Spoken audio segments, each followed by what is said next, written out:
Hi everybody. I'm sharing this information here about, well, mostly this video I'm looking at censorship and a few of the dubious goings on around the alleged pandemic. And so to start with is this letter of complaint to MHRA and GMCA and the GMC, which is the Medical Health Regulation Authority, and I think General Medical Council of Britain. And I've also sent the same letter to, is it the JVCI or JCVI? It's really serious. I mean, I wrote this article and I wrote a previous article, other two articles on this site, and all of a sudden, since publishing this, within about a week of publishing this, this account is under investigation or was found in violation of medium rules. Well, it's not in violation of the rules because it's not offensive.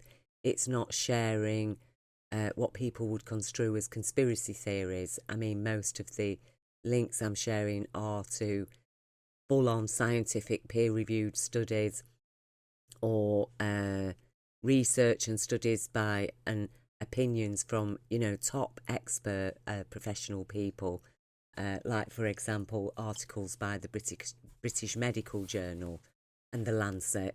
I am not quoting from YouTube and the Daily Mail, and also I am not a far-right extremist. I'm not a Trump supporter. I'm not, well, I never have been a political part of any politics until the 2019 GE in Britain, where I did actually join the Labour Party and voted for Jeremy Corbyn because his policies were actually mirrored. They actually mirrored the policies that I had got together on request for Occupy in 2011, 2012. I was asked to compile proposals for change, and we called it the Rainbow Perspective. And a lot of the policies that Jeremy Corbyn had included in his 2019 manifesto for the Labour Party did actually include many of the proposals that I'd got together, and I was a founding member of one of the Occupy setups in Britain, and had spoken extensively to members of other Occupy groups and to members of the public in order to formulate these proposals for change.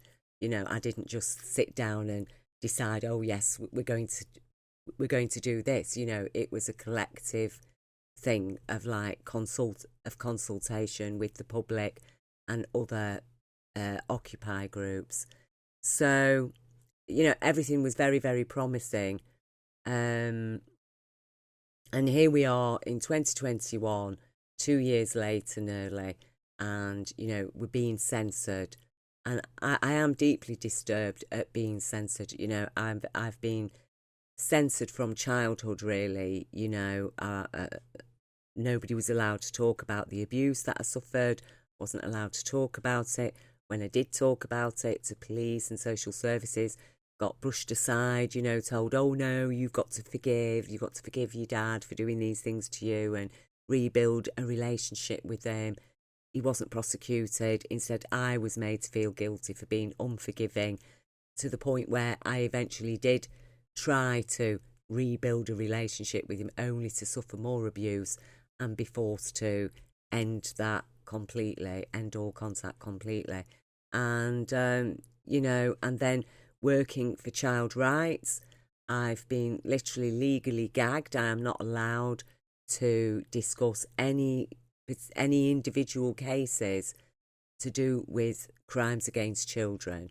Okay, so I've been gagged from doing that, which, I can still write to authorities and stuff, which I've always done, and try to stand up for children's rights that way, but I am not allowed to discuss publicly anything to do with any individual cases of fighting for children's rights to justice, which again is extreme against somebody who has survived child abuse. I live with chronic complex PTSD as a result, and that's why I do campaign so hard for children's rights.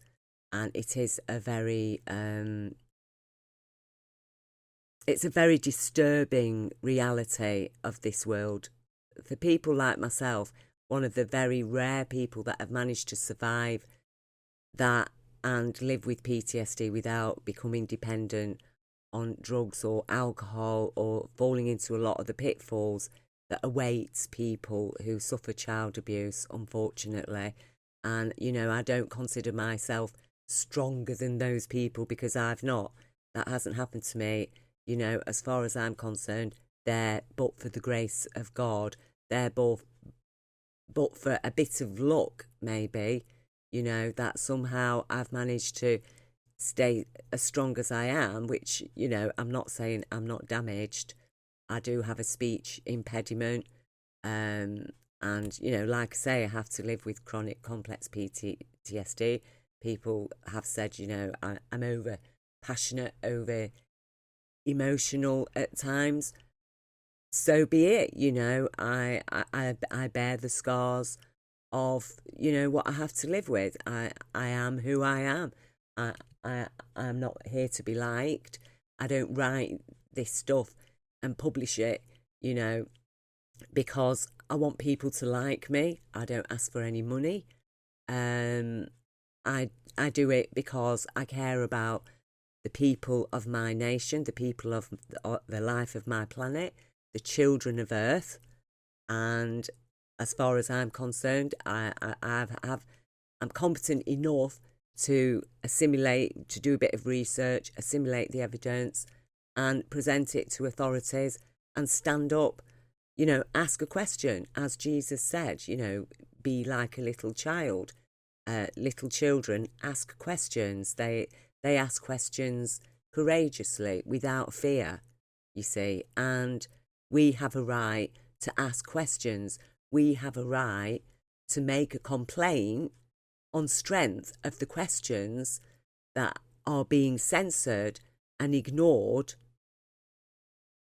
because we're being fed this information that is basically propaganda. And when you look behind the surface of the BBC News and the government statements and the MHRA actions, what do we find? We find actual lies and nefarious goings on.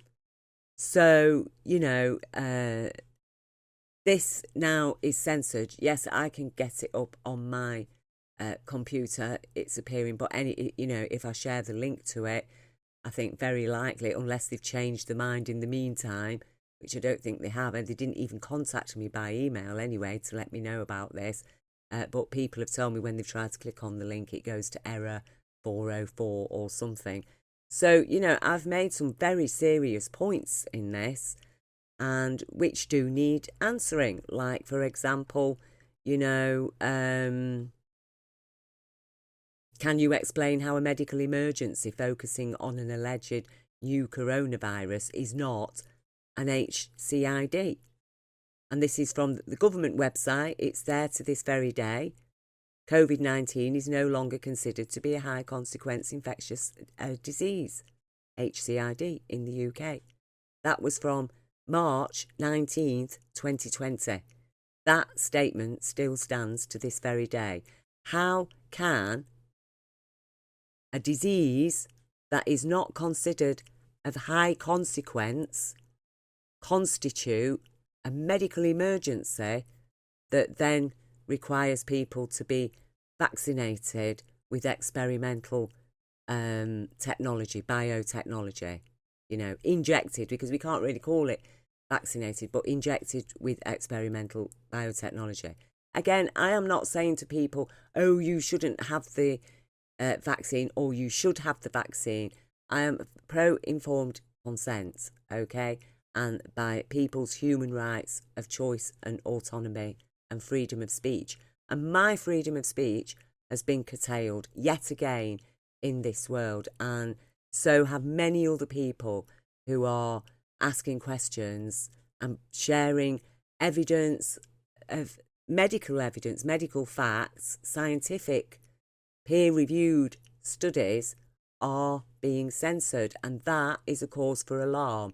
Whether or not you agree with the narratives around COVID or whether you disagree with the narratives around COVID, surely, you know, balanced, right-thinking, righteous people out there understand that, look, we do have a right to hear all sides of the debate, don't we?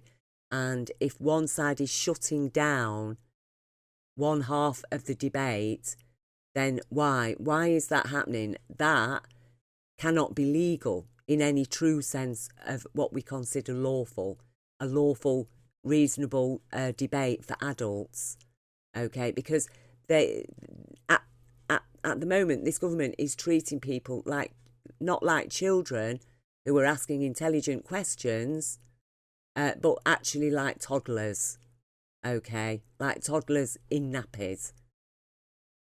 That's how we're being treated. Or worse than that, cattle. Okay, like, you know, you set, or sheep, you get the sheepdog. Sheepdog barks a bit and runs around and everybody gets into the herd and does as they're told. Well, I'm sorry, we are not sheep in that sense, okay, to be barked at, and then we just do as we are told, you see, because we do actually have a brain. And we are able to ask questions when we're being told one thing and then we have a question about that, you see. So we were told that COVID is not a high consequence infectious disease by the government, by the Imperial College. But then the MHRA is saying that, oh, it's a medical health emergency. So, you know, it's a quite reasonable question, isn't it, to ask, well, how can you say that this is an emergency when it's not a high consequence infectious disease? You see. And there was another point that I made here about, for example, children, you know, being told that, you know, you mustn't go near grandma and granddad because, you know, you could kill them, basically. You could infect them, even though you've got no symptoms of COVID or any infection, you could be carrying it and transmit it to grandma and granddad and kill them. So therefore, you know, you're not allowed to go and see your grandparents. You're not allowed to hug or kiss grandma and granddad. If you're going to the nursing home, well, you know, you probably won't be allowed in, or you might be able to see them through a window or something. But then on the other hand, while they're telling children, this government has been telling children that there are risks to grandma and granddad, children, you know, not allowed to see, children made to feel guilty, okay? But at the same time, this government has been withholding treatment from elderly people and actually, you know, using midazolam to end that, you know, to propel their end of life. I mean, it's absolutely outrageous. You know, we need to talk about midazolam, and it is very, very, very, very serious. The amount of elderly people and the fact that have died over the last 2 years, you know, and the fact that they've been sticking DNR notices on anybody over 65 or sending out DNR notices to elderly people, sending them out in the post, asking them to put them on display in a prominent place for paramedics. So if somebody has a heart attack and say they're 70 odd years old, oh, do not resuscitate, do not give this person CPR. Okay, evicting elderly people out of the hospitals into the packed nursing homes with COVID, or into places where they're going to catch COVID and die. Okay, so how does that make any sense? You know, it's a perfectly reasonable question, isn't it? That why are you telling children not to hug grandma and granddad, but at the same time you are, because it might kill them, But at the same time, the whole system, the NHS, is being told to withhold treatment, to withhold life-saving treatment from grandma and granddad. And again, I don't care which side of the narrative you're on here, because I don't feel any animosity towards people because they've taken the vaccine or because they follow the mandates. You know, as I say, I support people's informed choice, okay?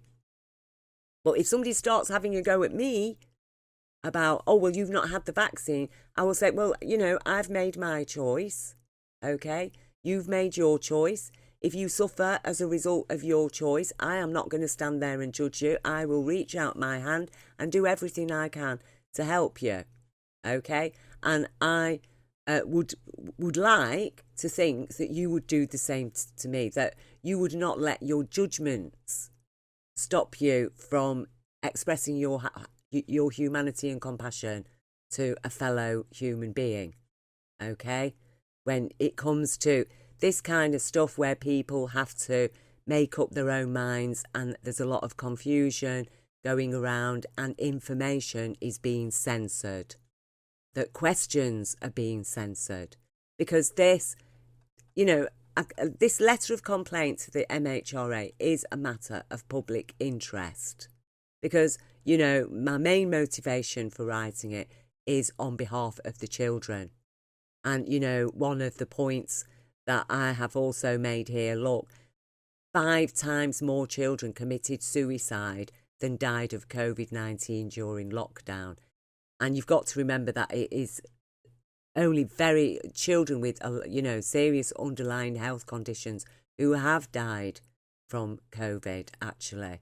You know, healthy children are, you know, absolute minimal risk. I think it's, you know, they've got a 99.9 survival rate of COVID.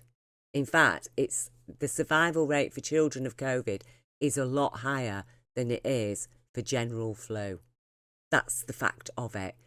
And, you know, which is why the BMJ is asking, you know, why that actually the benefits, the risks associated with these experimental biotech injections outweigh the benefits when it comes to children, and that children cannot be sacrificed for the sake of protecting adults, you know.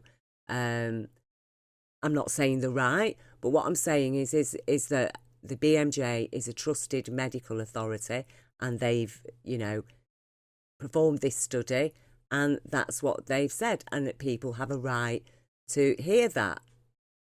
But, you know, possibly YouTube might decide, oh, well, we're going to censor your video for sharing that because you're sharing information that might persuade somebody not to inject their children.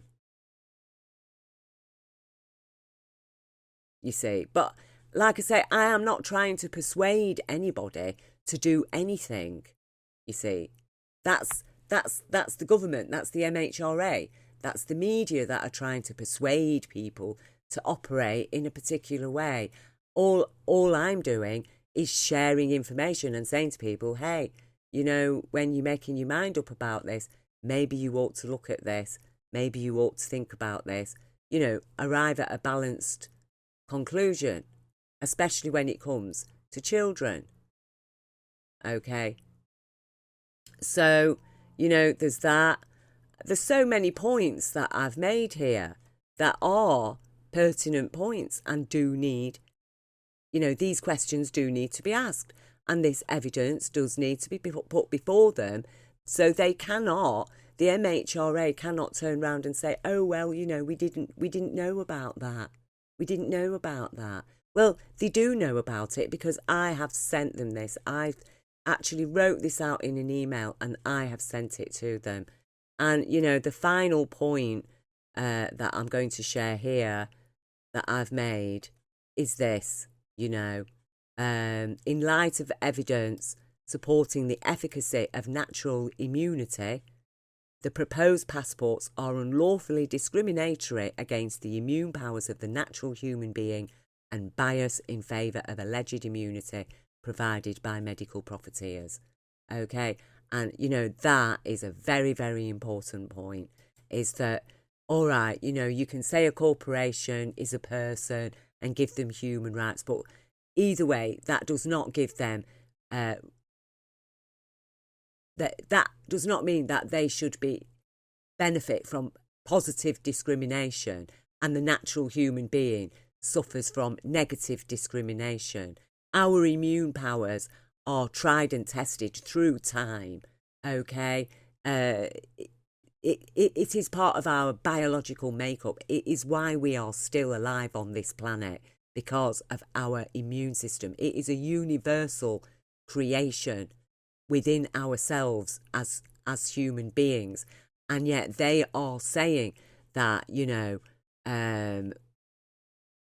well, they're claiming that actually, no, what we need is proof of our immunity, because it's been provided by a medical profiteer, because that's what they are, let's face it. They aren't creating these vaccines out of the goodness of their hearts. Okay, money is being made here. Money is being made, and lives have been put at risk, and people have died. Now, whether or not it is exactly through the vaccines, or it is, as the government and MHRA are saying, oh, it's all coincidence, and oh yes, of course there are the few odd risks with vaccines generally. Okay, that is explored in this article, but regardless of what they are saying, it is a proven fact that immunity, COVID immunity, is robust and strong in people who've tested positive from COVID and actually recovered from it, and even from people who've never had a test for COVID. They are showing that they still nonetheless have antibodies, robust T-cell protection from COVID, and actually the immune system is dealing perfectly fine with variants, because variants are weaker than the original version because they're an imperfect copy.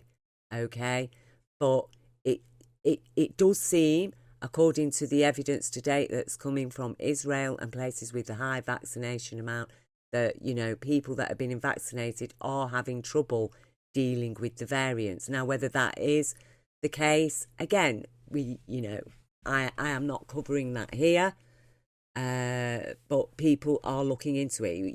We have to keep an open mind, don't we, with a new virus, to see, well, what is fact, what is fiction, what is most likely to be the case. Sometimes we can't know for absolute sure.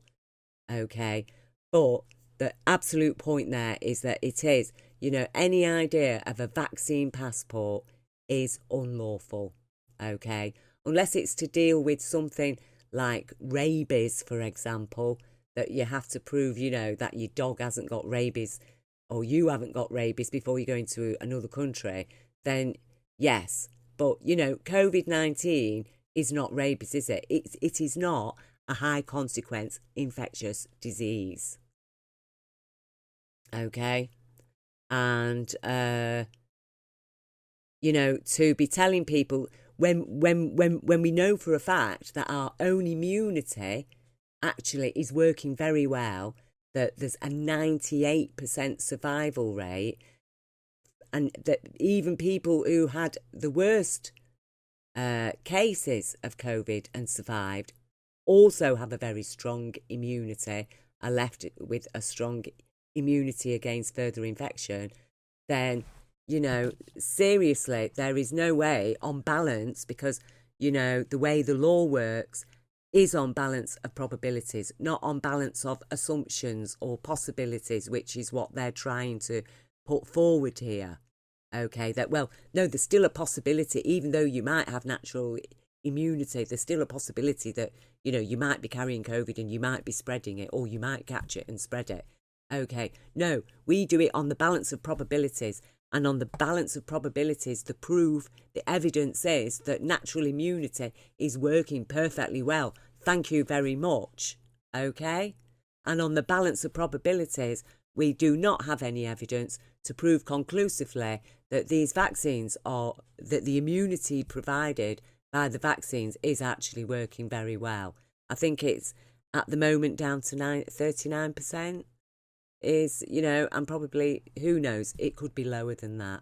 So, like I say, what I'm doing is not to persuade people, go and have the vaccine.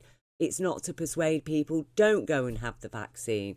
I've made my choice. I am sharing evidence that I feel the public deserves and needs to know, that it is a matter of public interest. That is what the news is supposed to be about.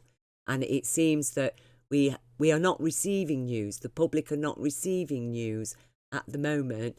Instead, well, it is propaganda. When you're getting only one side of the story, a narrative supporting and promoting one agenda that happens to be a very profitable agenda for certain people, then that's propaganda.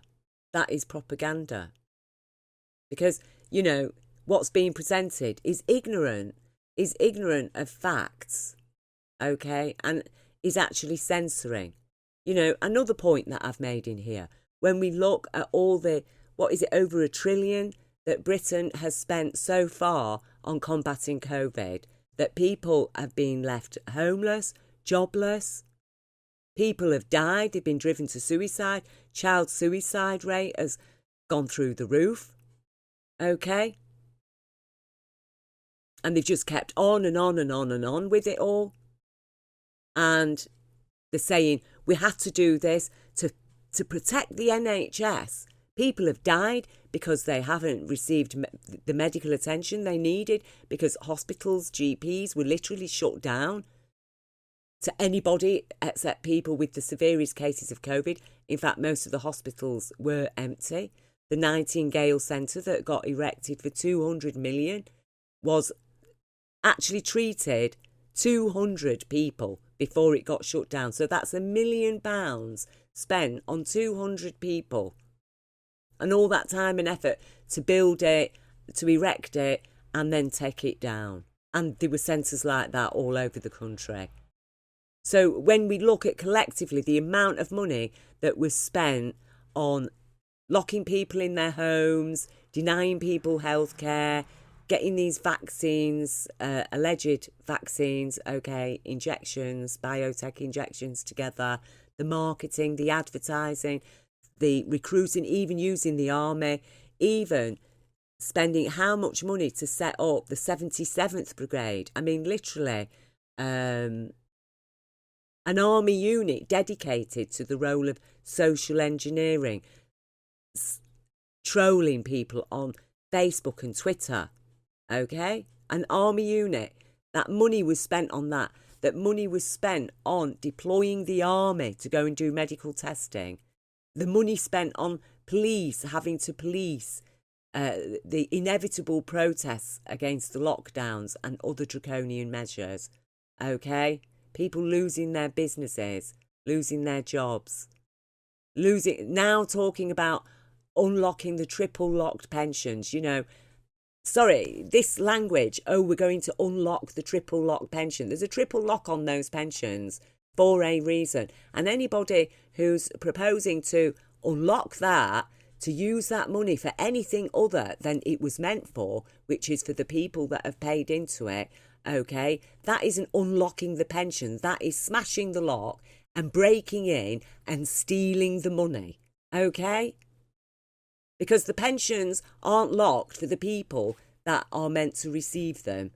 So that's what the triple lock is there for, isn't it? To stop people dipping their hand in and using that money for other purposes. So anybody who wants to dip their hands into Britain's triple locked pension, I'm sorry, you're not unlocking the pension. You are breaking and entering to steal. Let's get the language straight, people. Because all kinds of things have been going on under cover of COVID-19, even the shenanigans of Brexit, that this government, we now are facing a no-deal Brexit, which is the absolute worst scenario, that the people of Britain were lied to and told that, no, that was never going to happen. Boris Johnson's got an oven-ready deal. No deal, because they've reneged on the deal. They are putting a hard border over Ireland. They've literally, everything they agreed to, So the European Union has got no choice to say, well, I'm sorry, there is no deal then. So, you know, we're talking about the very worst scenario, Britain. Lack of medicines, not just lack of food, but and other goods that people rely on and need in Britain, but most importantly as well, lack of medicines. This is very, very, very serious, you know. So, you know, this is the article, like I say, that was censored, and it is, there's not just me being censored, you know, there's so many people being censored right now. It is absolutely outrageous how what is going on, you know, what is really going on in this world. So, you know, as I say, my main motivation for writing this was really and is for the children, because I am very concerned that they are injecting children, and especially after reading the BMJ article. And I really sincerely hope that YouTube does have compassion and mercy enough not to remove this video, because it is for the sake of children. And like I say, what I'm saying here, the questions I'm asking and my complaint is on behalf of child safety and child protection, which I'm sure that YouTube also is interested in, you know, looking out for children's best interests. Okay, so, you know, and Michael of Benicia here, the PUB's the People's Union of Britain, I think it stands for. And this is what they've done, is they've done a template here of 3 letters that parents can send to their schools about vaccination. Again, it's not telling people do vaccinate your child or don't vaccinate your child. It's just sharing information for people, whether or not they at the moment have made their mind up to vaccinate the child. But as parents, you see, people have a duty. It's not just a responsibility. It is a duty to look out for your child's best interest, isn't it? And to ask the necessary questions, you see. And so, you know, these are a series of questions, and you can copy and paste this into an email, send it to your school, or print it out as a letter, and then you get your reply, and then you do your next letter. So obviously you might have to change the dates depending on what date you sent yours first letter. And then, you know, depending on what the replies are you get, then you've got your third letter to send. So I will leave you this link underneath, because this is invaluable stuff. And hats off to Michael here and the PUB for getting this organised. He's done some absolute brilliant work. Top guy, top respect to him. And, you know, he has got a tip jar here. So, you know, if you can, you know, tip some coin to help him along, you know, we all need to help each other in this world. Because unfortunately, you know, everything does cost money. And, you know, that was the point, again, that I was making about, you know, the trillions that have been spent on the NHS. There's trillions that have been spent on COVID mandates and what have you. Imagine if that was put into the NHS. Imagine if at the start of this pandemic, the government had turned around and said, well, you know, we could spend this amount of money on lockdowns and this and that. But actually what we've decided to do is invest, you know, 800 billion in the NHS right now. We're going to recruit more doctors, nurses. We're going to put a hold on Brexit to keep the European doctors and nurses.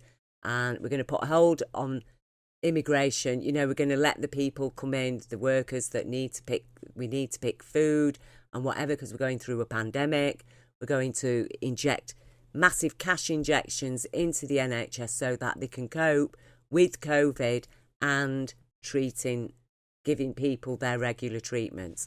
Because at the moment now, you know, the NHS, as a result of the lockdowns, is facing a 13 million waiting list. Now, how many millions of people are going to die on that 13 million strong waiting NHS waiting list? How many millions are going to die while waiting? In order to save what?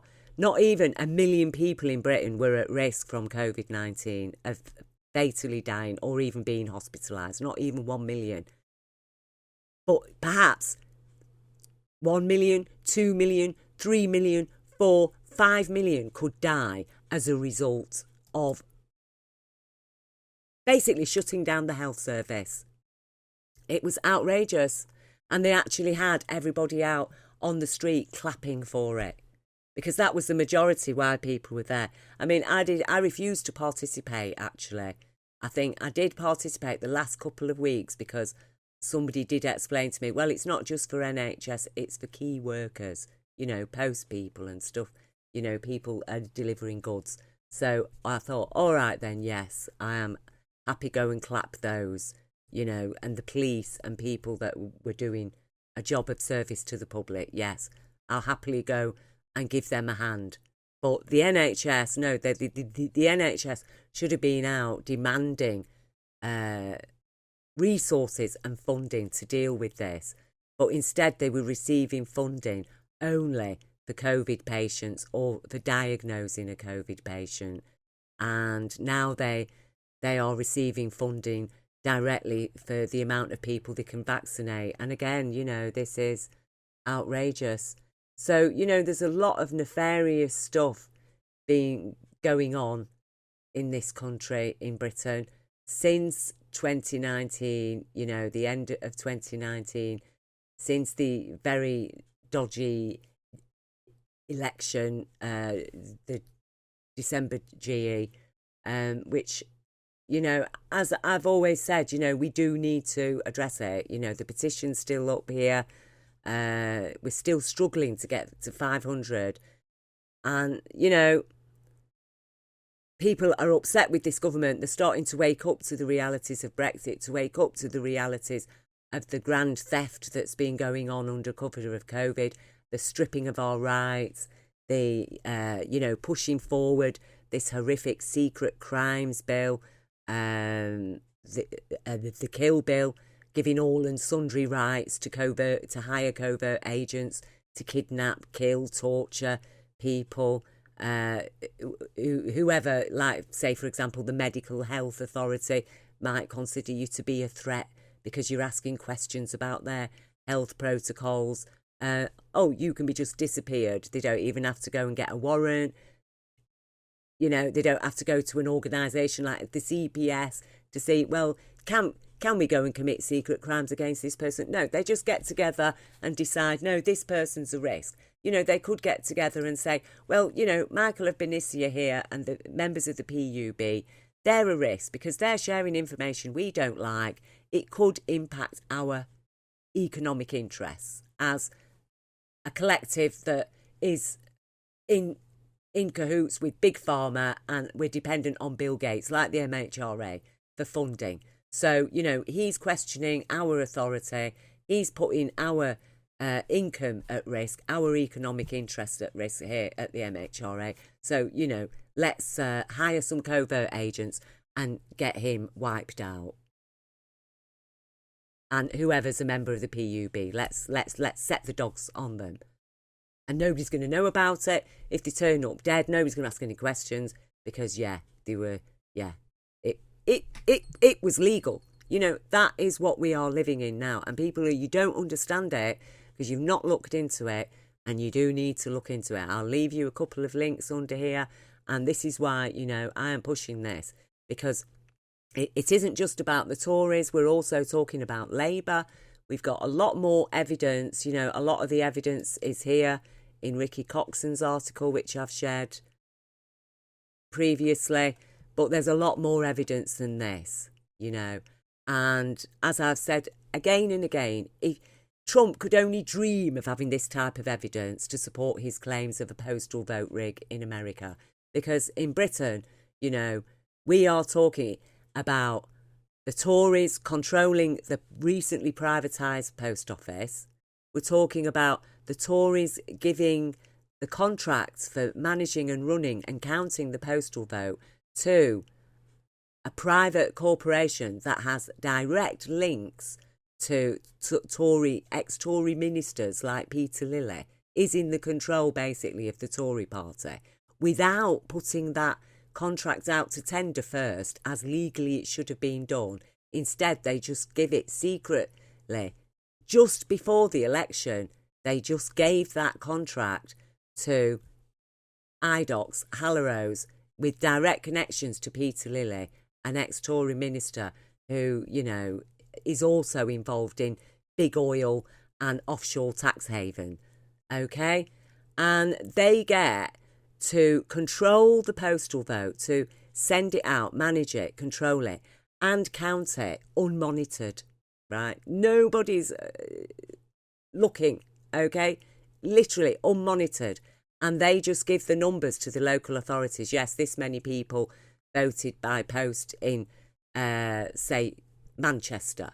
And this is how many people voted Tory. And this is how many voted Labour. And the local electoral office just take it at face value. Oh, yes, thank you. Right? That is how bad it is. Imagine if Trump had evidence like that. And not only that, we had the Tory minister, Dominic Raab, and the BBC Laura Kussenberg, days before the general election, telling us the results of the postal vote, when them votes are not even supposed to be opened until after 10:30 p.m. on the day of the GE, when all the polling stations are closed. Okay? And, inexplicably, the postal vote doubled. At least in America, they had to wait for the results of the postal vote, which was higher in America in 2020, obviously because there was a pandemic and people were under lockdowns and people were scared. They didn't want to go out. They didn't want to go and stand in queues at polling stations.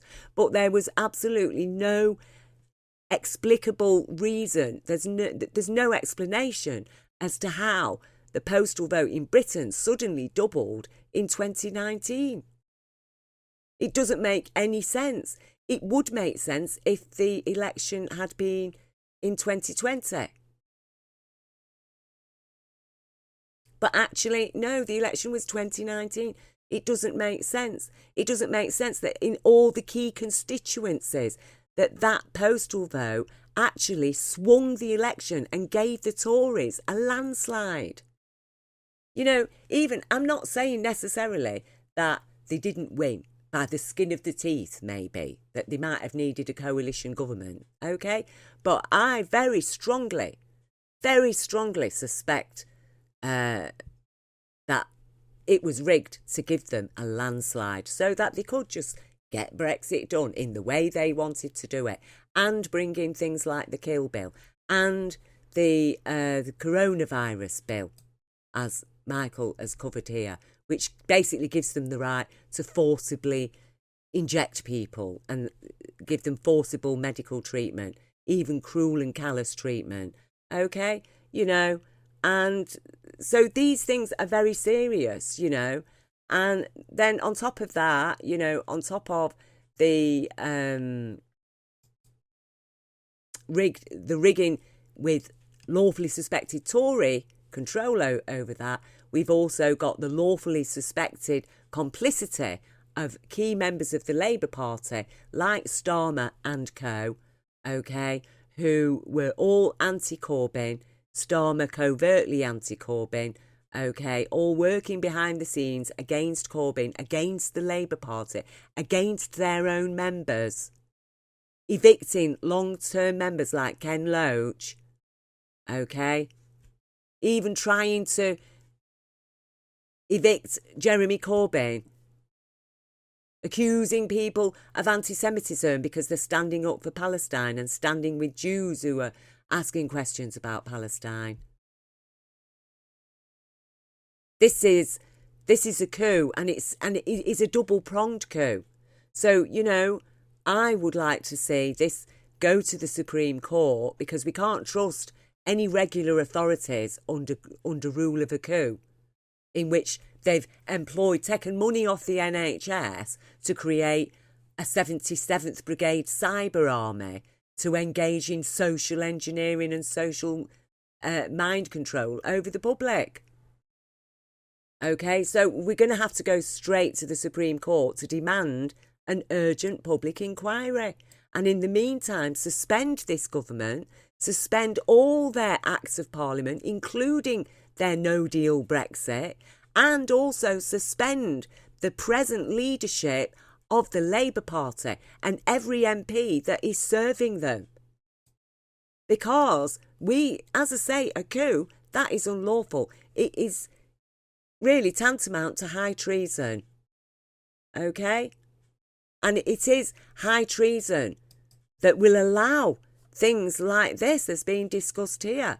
The literal murder, manslaughter, criminal manslaughter of people in nursing elderly people in Britain that wants to, vaccinate children at a 0.001% risk, okay, with an experimental biotechnology, genetic therapy, as some people are calling it, that actually puts them more at risk than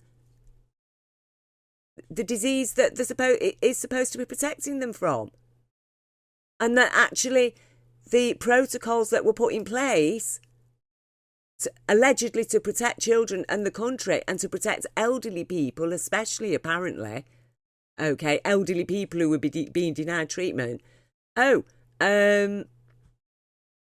Those protocols have killed more children, actually driven children to suicide. Children with their whole lives ahead of them, driven to suicide. The amount of children that have suffered abuse and trauma, that are traumatised. Children whose immunities have been badly impacted by the masks. And they're now saying, they've got long COVID. Have they really got long COVID? Have they got long been deprived of oxygen? Long breathing in bacteria such as all of this through the masks for hours a day? Like I say, YouTube, if you want to shut me down for standing up, for putting forward another side of the debate that does need to be looked at when it comes to children's healthcare and children's rights, then you do it, and it will be on your conscience, you people at YouTube who are doing the censorship.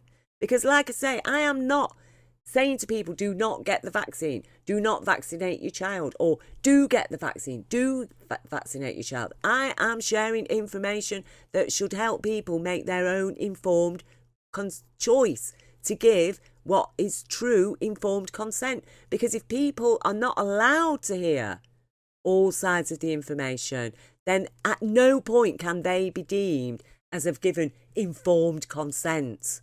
And therefore what is going on is illegal on every sense of the word. So, look, I'm going to leave people the link because this is an important factor.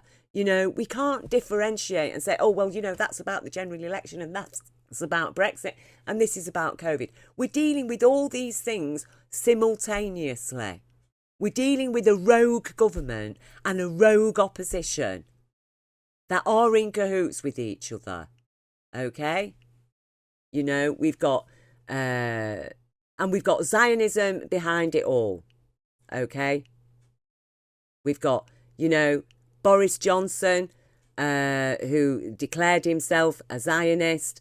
He's like 100% with Zionists. We've got, and also Keir Starmer, who's like stands unequivocally with Zionists. We do need to address what is going on. What is going on in our country? Is our country being run on behalf of Israel, at behest of Israel, or is it being run at behest of the electorate, the democracy? Because this is what we're talking about. All these things amount to democracy, law and rights, and our rights to medical health care. And the fact that our NHS right now is being sold off and people are being denied treatment.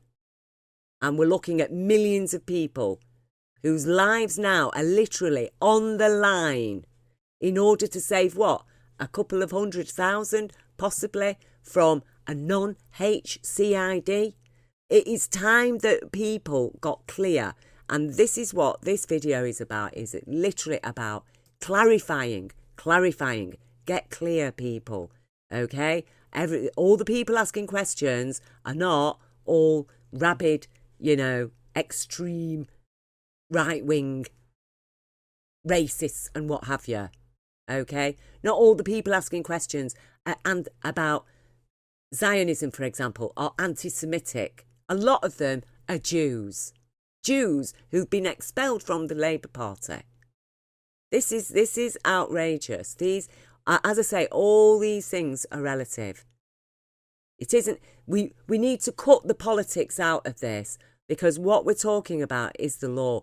I don't care if you support Conservatives, Labour, whatever. Okay, but we surely all agree that an election has to be 100% trustworthy. That mandates, medical health mandates, have to be 100% trustworthy. That, when a country is delivering Brexit, that the promises made, that what is stated, what Brexit will be, that, we can trust, that is trustworthy. Boris Johnson is not a trustworthy person. He is a convicted liar, isn't he? The Supreme Court found him guilty of lying to the Queen in 2019, specifically to ignore democracy, to crush democracy and unlawfully shut down Parliament in order to stop the debate. And what has been happening since then, that the debates have been stopped. The debates about Brexit, the debates about COVID, and now the debates about the validity of the 2019 general election. And, to me, it spoke volumes that Boris Johnson suddenly disappeared out of the country for 2 weeks after the 2019 GE. Okay? I mean, since when does that happen? Since when does a newly elected Prime Minister vacate the country for 2 weeks immediately after being elected into office? Okay? What was going on there? Was he afraid that people were going to twig and there was going to be a massive uprising? Maybe he was, because these people, they always think the worst. Criminals are always more afraid, are more paranoid about the responses that they're going to get. But, that was all put to one side, you see. What happened with the 2019 GE, and this is why I'm bringing it up, because it is relative to COVID, because people did not focus on that or ask the questions that we probably would have asked if we weren't immediately all having to deal with COVID and all the mandates with it. So, we must not allow things to slip by like this, because our democracy is the most precious thing we have. Our democracy, our law, our rights, they are more valuable to pass on to the next generation and our NHS to pass on to the next generation than any amount of money, wealth that we can personally amass. Okay?